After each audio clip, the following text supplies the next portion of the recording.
because I didn't hit record on my Ustream broadcast. Okay, so the introduction. This is a Course in Miracles. It is a required course. Only the time you take it is voluntary. Free will does not mean that you can establish the curriculum. It means only that you can elect what you want to take at a given time. The aim of the course is not to teach the meaning of love, for that is beyond what can be taught. It does aim, however, at removing the blocks to your awareness of love's presence, which is your natural inheritance. The opposite of love is fear, but what is all-encompassing can have no opposites. This course can therefore be summed up very simply in this way. Nothing real can be threatened, and nothing unreal exists. Herein lies the peace of God. Oh, that's so awesome, awesome, awesome.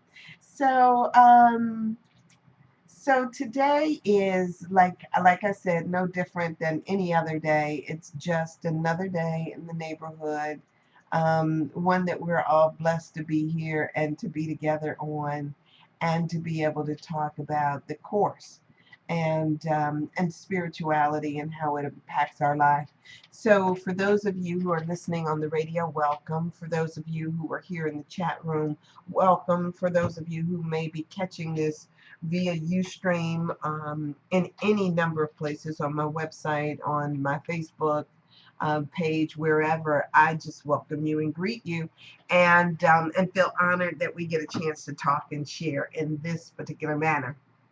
So having said that, I've got all this stuff here. So let me talk about some of the juiciness of spirituality, because one of the things that's going on with me now, and I don't know if I've shared this with you guys before, is that in some of my classes that I'm teaching, I've got a bunch of young folks that are coming, and all of us come to any situation with any number of issues that we're working through.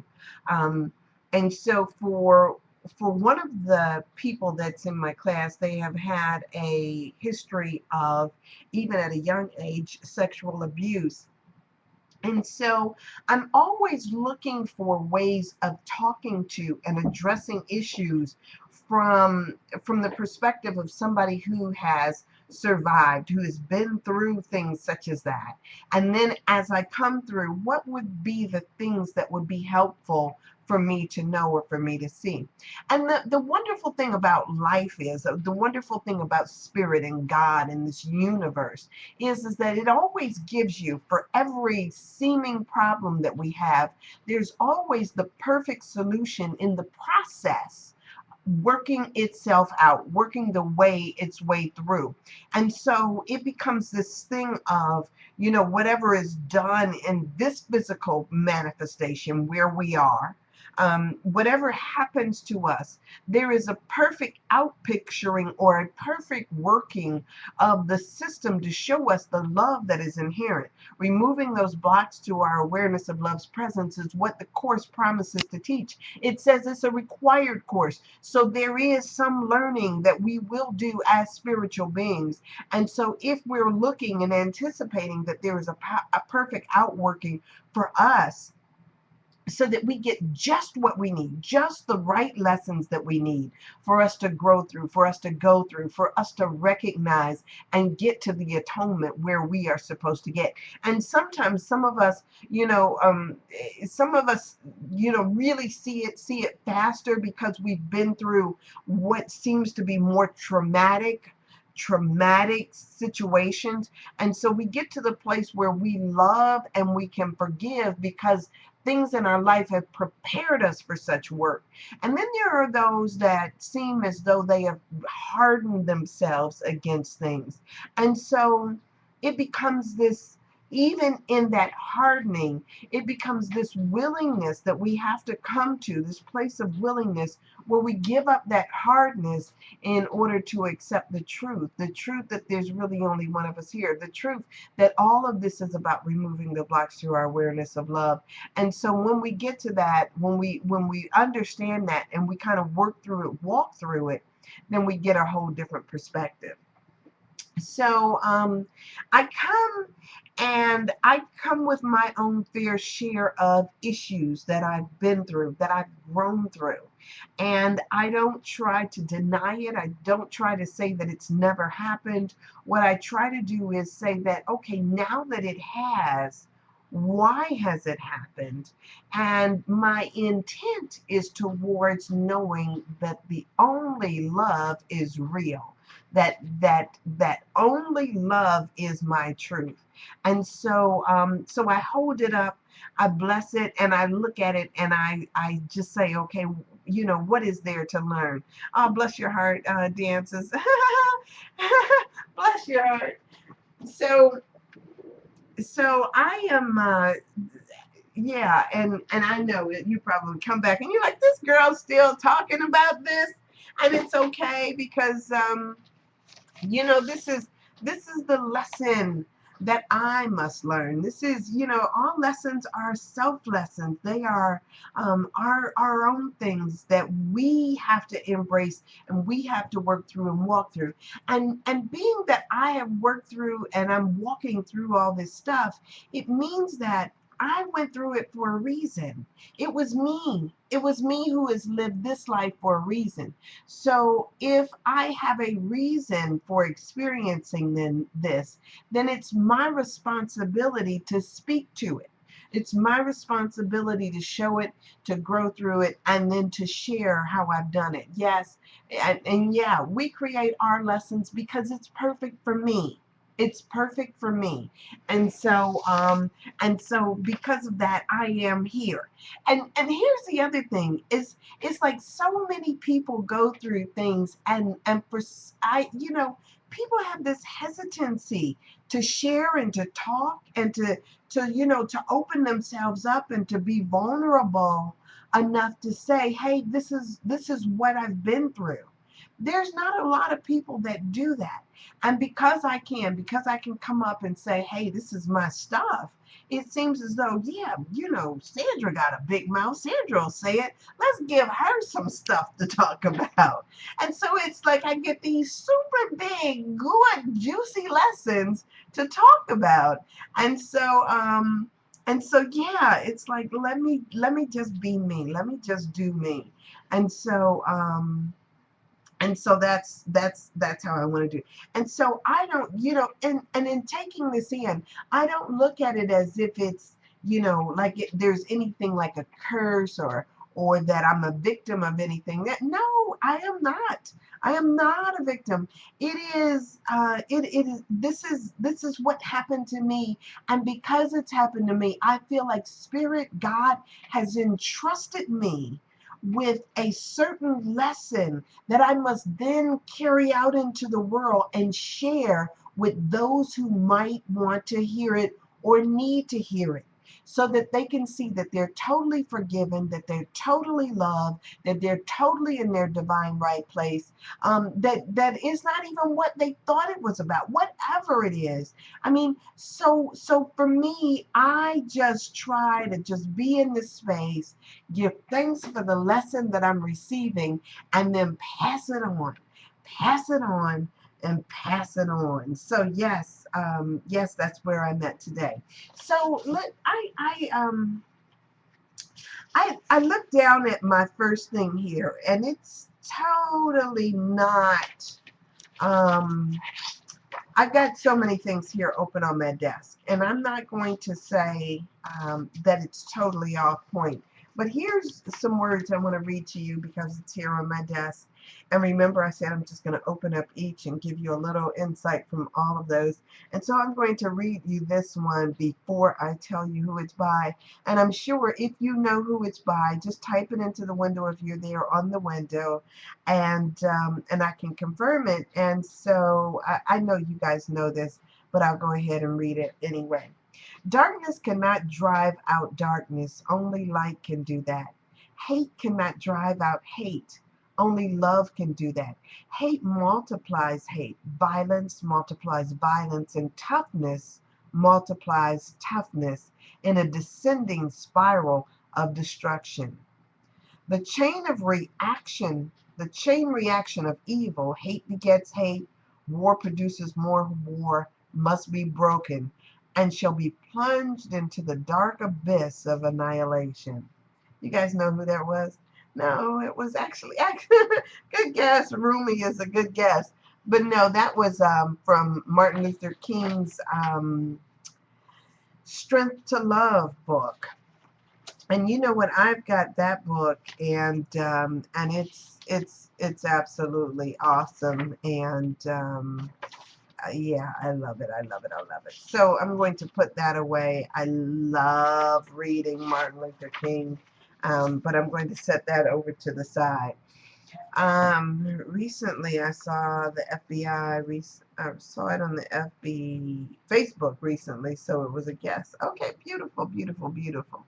All right, so I am going to read something out of, I have this book here on my desk too that I told you was a dream interpretation book, and it interprets dreams according to Jung, Carl Jung. I love Jung, and he is the one who talked most about archetypes and those, archetypal figures. So, so yeah, I am going to read something out of here and see if I can't come over something really nice and juicy.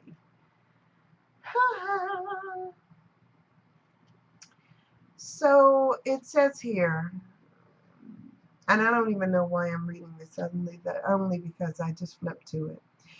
On the whole, the truth would seem to be that if you are only trifling with your dreams, their content will tend to be trivial. If you take your dreams seriously, their content will tend to be serious and significant. If what you want from your dreams is a fuller understanding of yourself and eventually fuller control over your life and the attainment of your proper destiny, your dreams will not let you down. They will give you all that you need. So let me talk about that for just a second. It harkens back to the talk that I gave yesterday. The talk was on the topic Mirror, Mirror on the Wall. And I will, at some point, play that for you guys here in the room when I don't necessarily feel like talking live, so it could be a little ways off. But during the talk, and I sometimes, how you struggle with, I struggle with the ideas that I have about what I'm supposed to say and the reaction from people that I'm saying it to.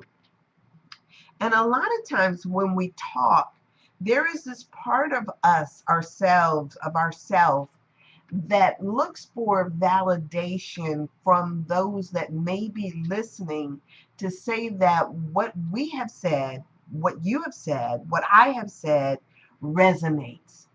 And so when when I gave the talk yesterday, to some extent, I think I gave, there is a point at which you can give way too much information, and then there's a point at which you give not enough information.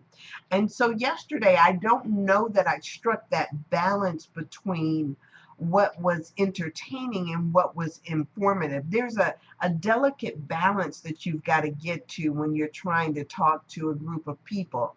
And I was so busy giving out information that I don't know that I brought the story full circle, at least not in my opinion.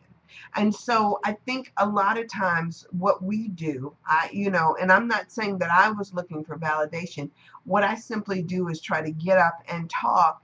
And then when I talk, I feel this point at which I know I'm supposed to shut up, especially when I'm in front of an audience. It's as if you've got this flow that's going. There's a flow of information that's coming out of you. You've got a flow that's going, and then all of a sudden you hear it just, like somebody's turning the water down. You feel it starting to trickle out, and then all of a sudden the faucet is off, and then you can say, I guess that was all I was supposed to say.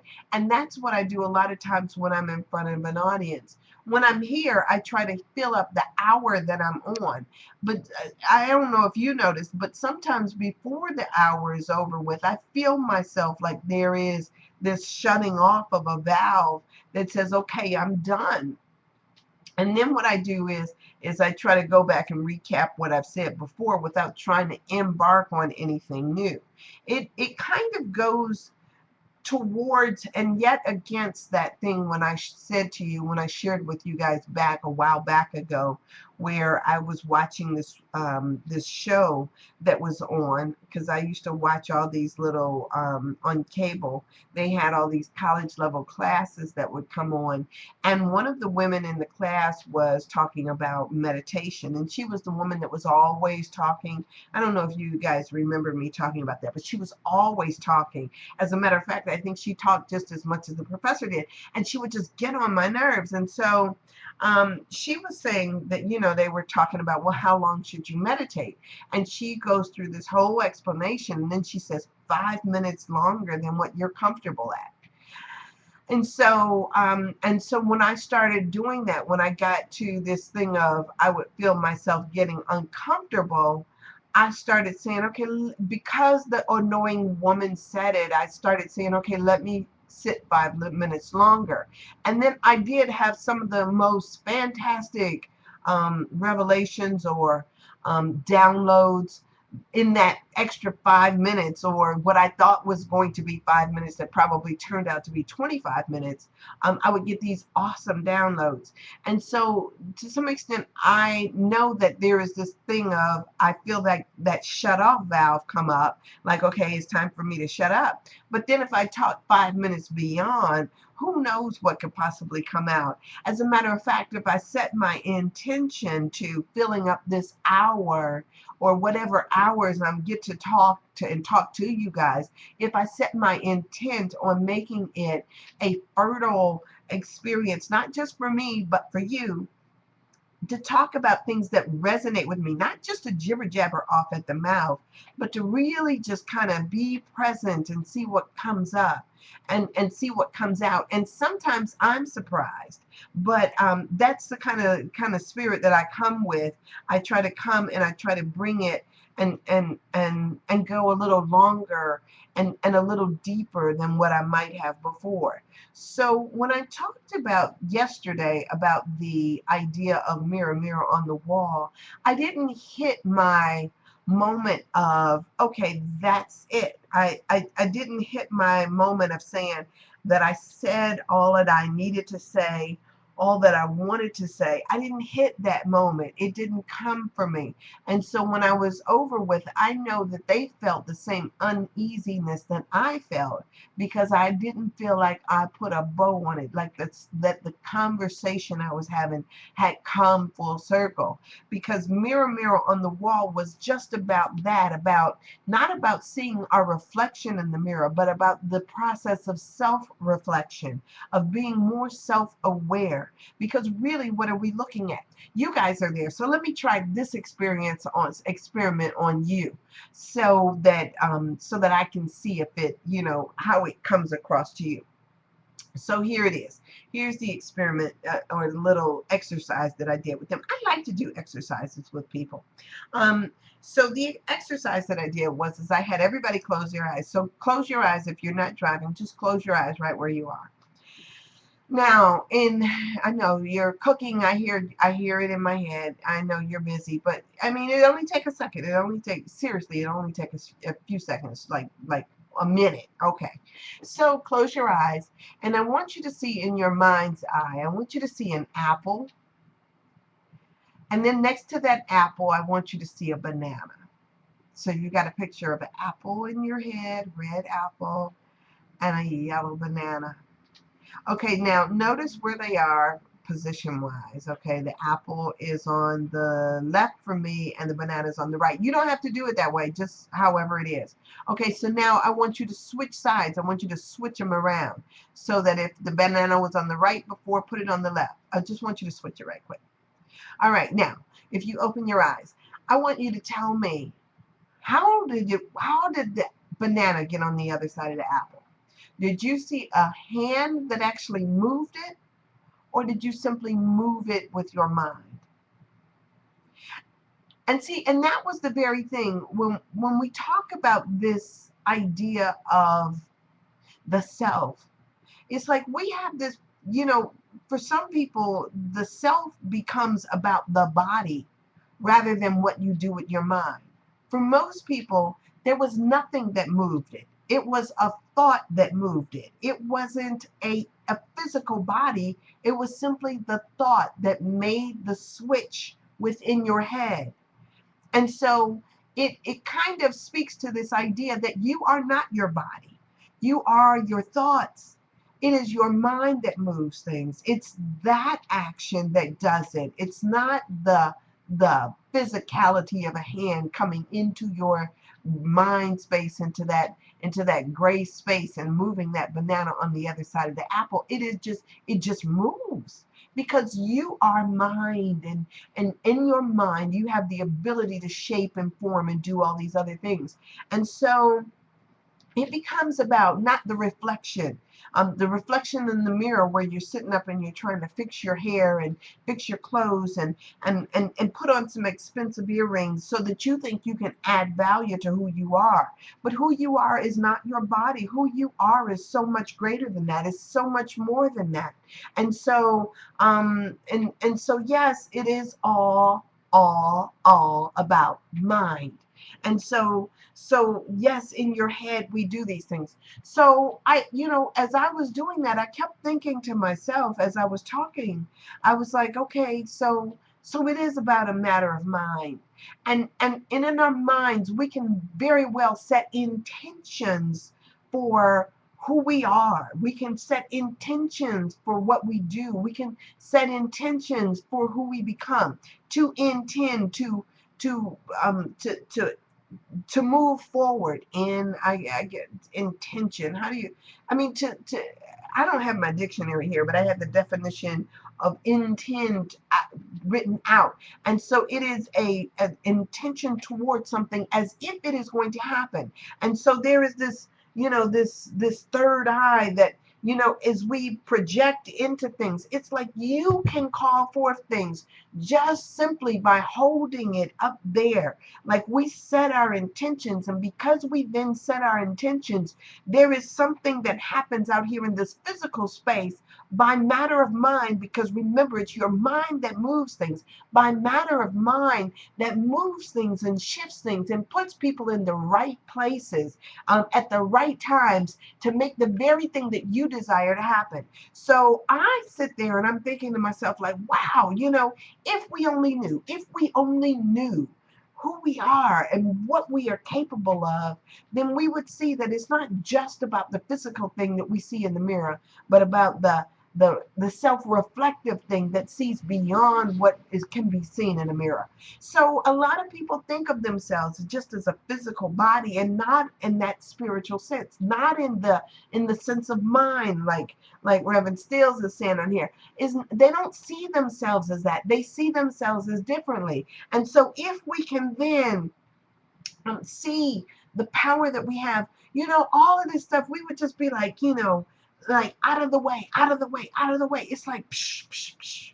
Knock down all of our walls that block us to our knowing of who and what we are, our truth. What blocks you to your truth about who you are? And a lot of times it's those self-sabotaging thoughts that you come to from the past. And if you really want to know, then carry that with you into your dreams at night. And I like to say to people too, because I have at times I am really on the ball with excavating, doing this. What do they call those people?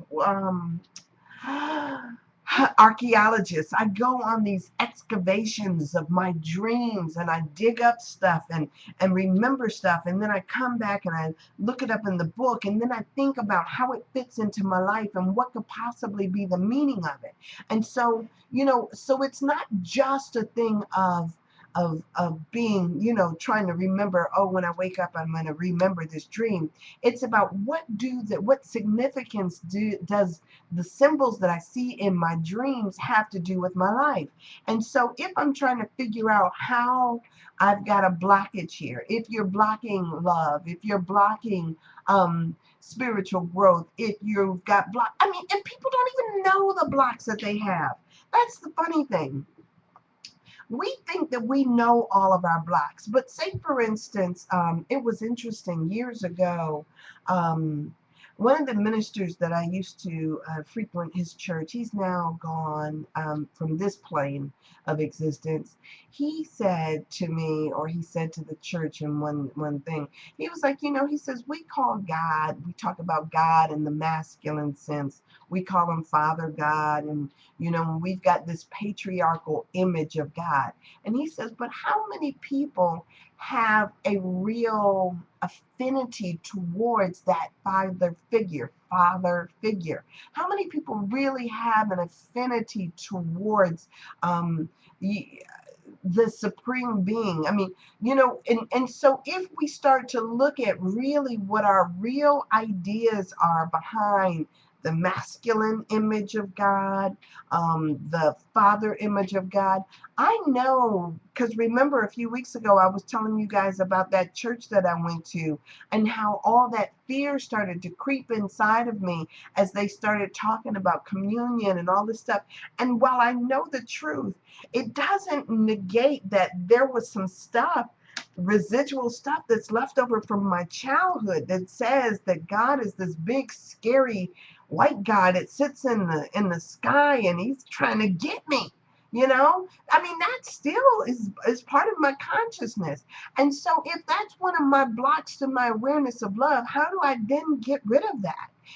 And so I get to come to places like this. I get to have interactions with folks like you who can call me on the stuff that I have buried really deep, so that then I can deal with it. I don't have to continue to have that playing in the background, in the programming. You know how sometimes on your computer you have got to what is that thing that you hit?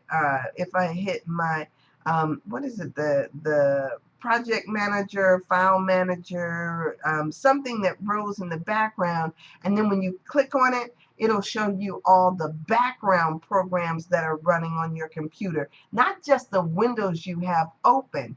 And so a lot of times we've got stuff playing in our background, in the background of our consciousness, of our subconsciousness, and we don't even know that it's there.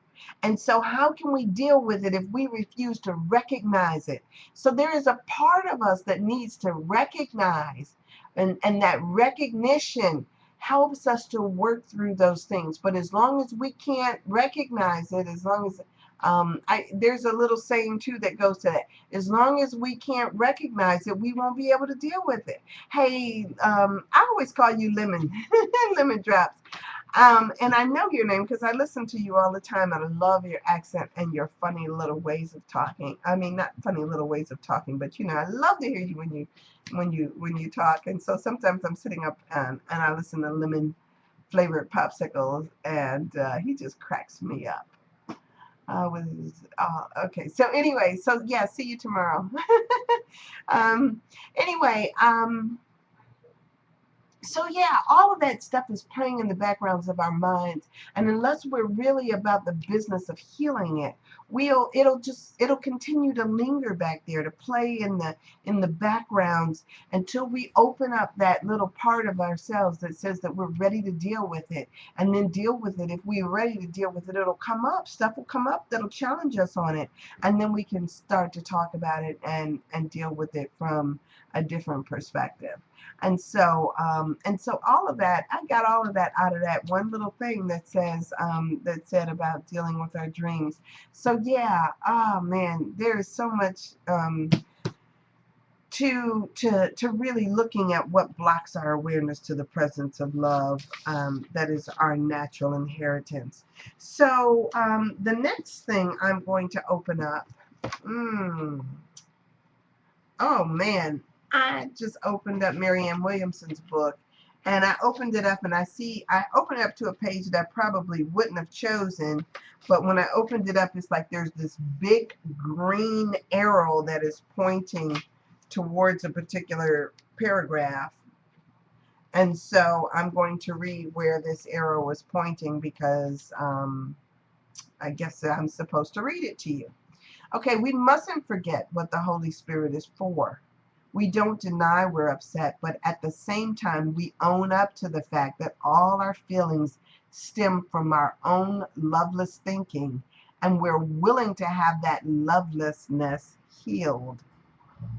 Growth is never about focusing on someone else's lessons, but only on your own. Amen. We aren't victims of the world outside of us. As hard as it is to believe sometimes, we're always responsible for how we see things.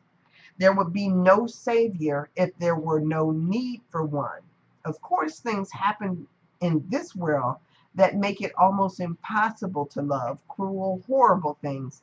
But the Holy Spirit is within us to do the impossible. He does for us what we can't do for ourselves. He will lend us His strength, and His mind, joined with ours, ego thinking is cast out. But we must be aware of our ego feelings in order to release them. He cannot shine away what we keep hidden, for you have not offered it to Him, and He cannot take it from you. It would be violating our free will for the Holy Spirit to change our mental pattern unasked. Wow. And so,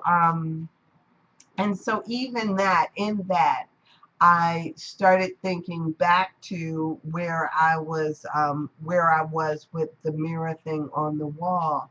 It was as if I was saying, heal my unbelief. Heal the places in me where I would be resistant. Heal those spots that block the goodness, block the love, whatever that may be. So if we are, if this all this stuff is here for our growth, you guys, it's nice to sit around and just kind of make pretty everything, and to, just kind of keep soothing it over and everything like that. It kind of makes me think of that Hoffa guy that they keep looking for, his remains. And he's probably someplace buried 10, 15 feet up under concrete. But there is this thing, no matter how deeply we try to bury things in our lives, it's as if there is something that calls forth, that calls up out of the very depths of our soul for our attention, for our awareness, for us to heal it, for us to look at it and just truly be in the moment where, where we can let it go. So, and a lot of times we don't even know why we have this stuff. Like I can tell you that I grew up with what people would call a healthy fear of God.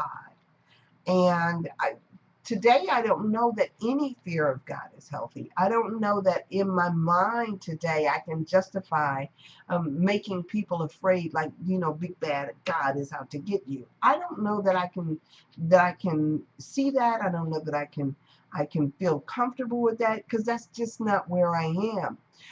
But at the same time, I know that it still plays in the background of my mind.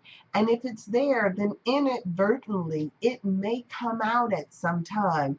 And in times, all right, take care, real world. And at times we have to aloha. At times we have to like look at what's playing back there. And so if we look at very closely at what's playing in the backgrounds of our mind, if we send love to it and possibly heal it, then we can then let it go. But until we've done that, it kind of keeps rearing its little ugly head, and we don't truly deal with it. So you guys, we always run into our perfect teacher, people that we can hear these things from, people that can help us walk through them. We always find the person that's for us. But if we're not willing to heal, if we're not ready to heal, guess what? It doesn't matter if the perfect teacher comes up, you're still going to hold on to it. If the Holy Spirit can't take it from you, a teacher can't either, because it is your option to give it up. Now, what we could do is call you on it. What we could do is keep revisiting it. And every time you can say, oh, you know what? I can't listen to the Sandra girl. I can't listen to her not one more time because it drives me crazy every time she starts talking about this stuff. And so you just got to tune me out. I know it's annoying as heck, because I know when I'm there in that space, I know it annoys me. Would you stop telling me that I'm not ready for love? Because I know I say that I am. I know that I am. But all of my actions keep telling me, oh, no, you're not. And so at some point, I've got to really get real. You know that thing how they say, drop the rock and just really get real. Let's just get naked and talk about what's going on. And so sometimes we deny our own stuff just because we're unwilling to deal with what's there. And so, for me, I mean, I know that there's so much stuff, so much gobbledygook that's playing back there that I need to really, really look at.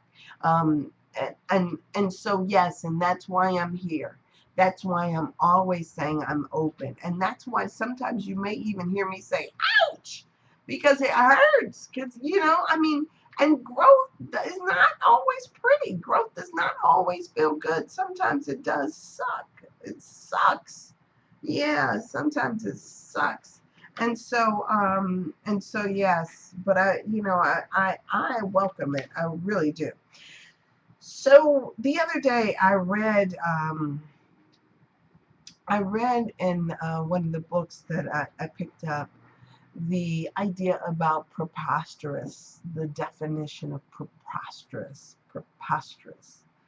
And you know how something is preposterous. That's a preposterous idea. It's a lunatic, a crazy idea. Just crazy, crazy idea.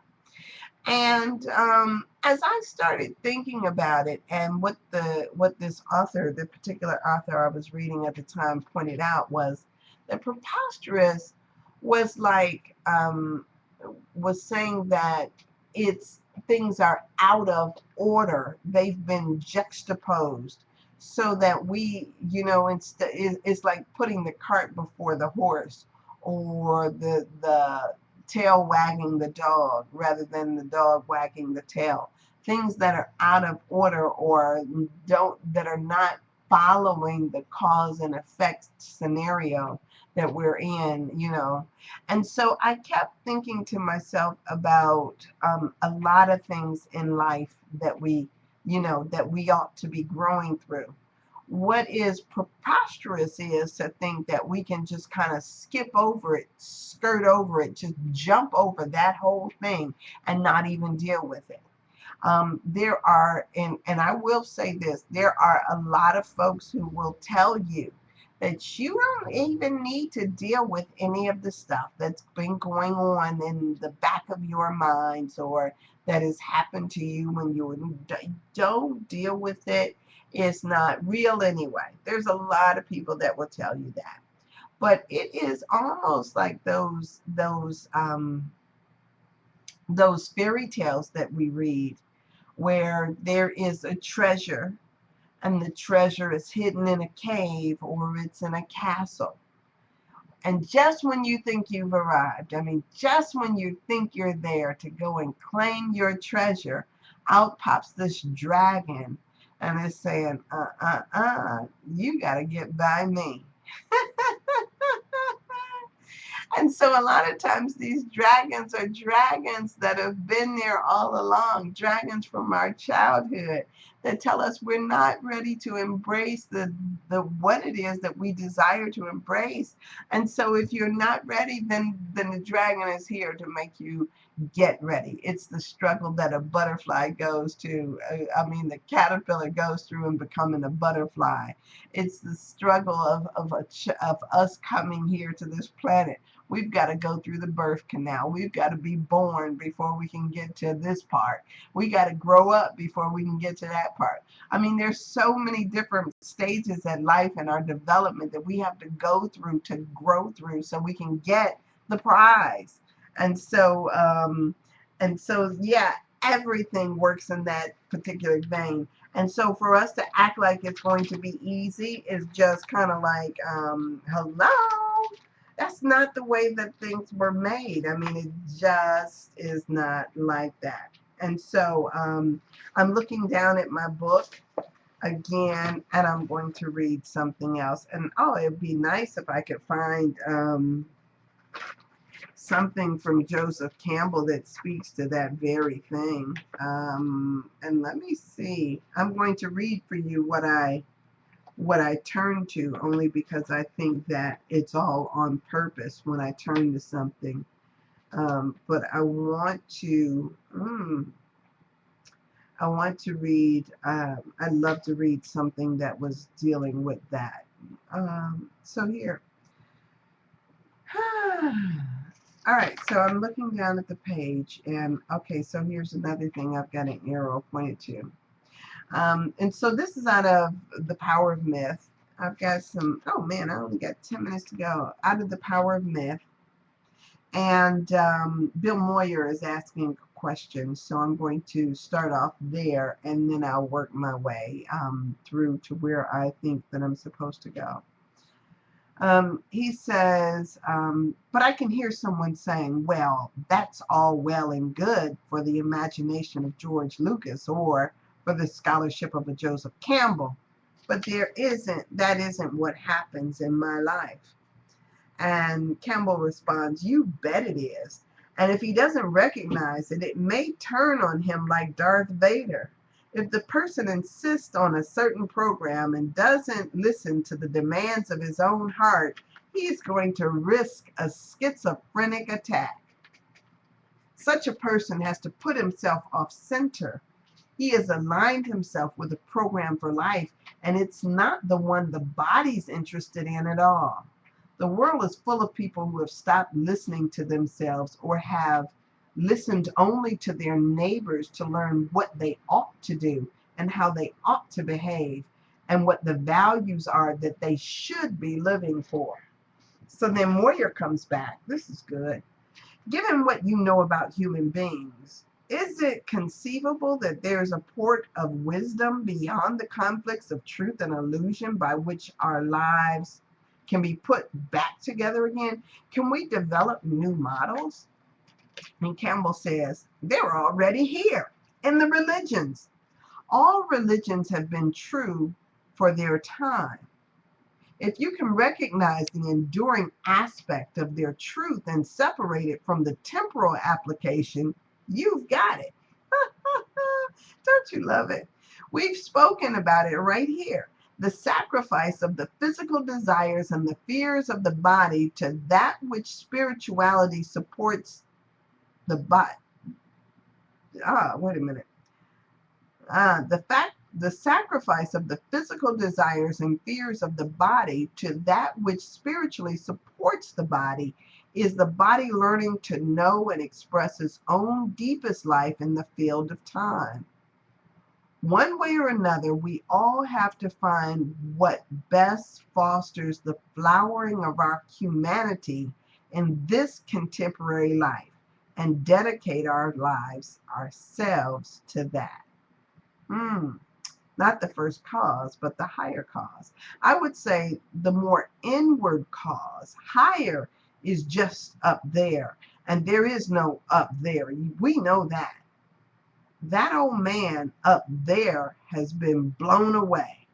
You've got to find the force inside you. This is why Oriental gurus are so convincing to young people today. They say it's in you. Now go and find it. Oh man, that's perfect. That's perfect. I don't need to look for anything else. That just goes right to the core of all of that stuff. The whole analogy that I just gave you guys about the dragon that you must cross, that thing that you must get through, those things are overcoming your own fears of going within. It's all turning itself back to you. All lessons are self lessons. All of this stuff is about your growth and your good, and it's not to be found out here in the world. It's not even to be found in the reflection that you see in the mirror, but rather it is an inward force, a force that is inside of you that you must deal with in order for you to grow, in order for you to know all of this stuff. I love this. All right, so with me only having 6 minutes left, let me get out the main book. Can I get a drum roll, please? A drum roll, drum roll, drum roll. Hey, so here we go. So I just turned to this, and I turned and I opened it up, and I don't see anything jumping off of this page, but I'm going to read this anyway because I just turned to it, and the course is so perfect. It'll work, who cares? All right, so and so I turned to, when I opened the book, I was tempted to turn another page and be like, okay, that wasn't what I'm supposed to. Okay, so here I'm going to read. I'll read this first, and then I'll turn back and I'll read this other thing. The one emotion in which substitution is impossible is love. Fear involves substitution by definition, for it is love's replacement. Fear is both a fragmented and a fragmenting emotion. It seems to take many forms, and each one seems to require a different form of acting out for satisfaction. While this appears to introduce quite variable behavior, a far more serious effect lies in the fragmented perception from which the behavior stems. No one is seen complete. The body is emphasized with special emphasis on certain parts and used as standards for comparison or of acceptance or rejection for acting out a special form of fear. Ooh, this is so on point. You who believe that God is fear made but one substitution. It has taken many forms because it was the substitution of illusion for truth, of fragmentation for wholeness. It has become so splintered and subdivided and divided again over and over that it is now almost impossible to perceive it once as it once was, and still is what it was. That one era which brought truth to illusion, infinity to time, and life to death was all you ever made. Your whole world rests upon it, and everything you see reflects it. And every special relationship that you have ever made is a part of it. You may be surprised to hear how very different is reality from what you see. You do not realize the magnitude that one era of that one era. It was so vast and so complete, incredible, that from it a world of total unreality had to emerge. What else could come of it? Its fragmented aspects are fearful enough as you begin to look at them. But nothing you have seen begins to show you the enormity of the original error, which seemed to cast you out of heaven, to shatter knowledge into meaningless bits of disunited perceptions, and to force you to make further substitutions. That was the first projection of error outward. The world arose to hide it and became the screen on which it was projected and drawn between you and truth. For truth extends inward, where the idea of loss is meaningless and only increase is conceivable. Do you really think it's strange that a world in which everything is backwards and upside down arose from this position of projection of error? It was inevitable. For truth brought you, for truth brought to this could only remain within in quiet, and take no part in all the mad projection by which this world was made. Call it not sin, but madness. For such it was, and so it still remains. Invest in it not with guilt, for guilt implies that it was accomplished in reality, and above all, be not afraid of it. That was the perfect ending. That came out of The Passing of the Dream, The Substitution of Reality from, I was reading on page 372 to 373 in the course. And so if you want to continue reading that, please do so. I will be back here on Wednesday from 7 to 8 like usual. Monday and Wednesday, 7 to 8. And you guys, this has been my Hodgepodge. So thank you for sharing this with me. And I don't know quite who's up next, but remember, I love you. Is it Paul? Dr. Tuttle, is that you that's coming up next? Anyway, love and blessings to you all, and I shall see you next time. Yay! Hey, stay tuned for him. All right, see ya.